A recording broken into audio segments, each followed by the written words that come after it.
Una kiu na Mungu. Una kiu nani? Usiburuzwe. We mwenyewe uwe na kiu naye. Masikia? Anasema nawapenda wanipendao na wanitafutao kwa bidii wataniona. Umeona? Nawapenda na wale wote watakao mtafuta Mungu kwa bidii watamuona. Lazima uwe na kiu. Sema kiu. Kuyafanya yaliyo mapenzi nani? Ya Mungu. Kuna mambo mengine yatakomeshwa na Mungu bila kuomba.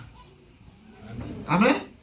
Kuna mambo mengine yataondoka bila kuomba, kwa sababu wewe una nini? Unatamani kuona mapenzi ya Mungu yakitimia, si ndio?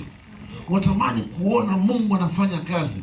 Unatamani kuona watu wanaokoka. Unatamani kuona yale makubwa ambayo yaliyo nini? Kwenye Biblia yanatokea. Unakuwa na kiu naye. Mtakeni Mungu na mpingeni shetani, naye atawakimbia. Mtakeni nani? Kwa nini shetani anakaa kwenye maisha ya watu?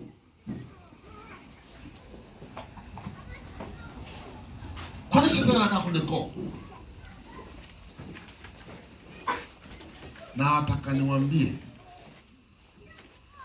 Mungu amenyooka. Halo.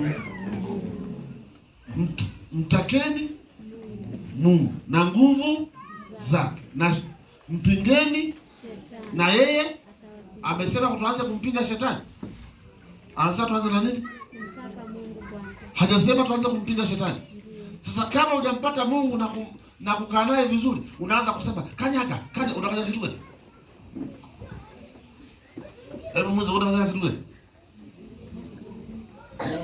Yaani hajafunzwa vema, hajui vizuri, anaanza na kufanyaje? Hapana, yako mambo ya kuanzia.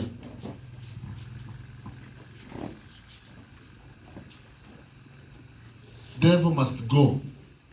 Shetani lazima aondoke. Anaondokaje?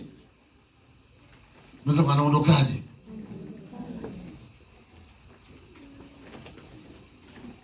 Leo usikilize. Unaweza leo usikilize kwa makini. Mungu anapotokea kwako hajielezi sana. Mungu sio kama mhubiri wako. Mnasikia? Mungu sio kama mhubiri wako, akija pale unajua utamwona Mungu, Mungu anatokea. Mungu sio kama mhubiri wako. Mungu anatokea anakuambia imeisha na ameondoka.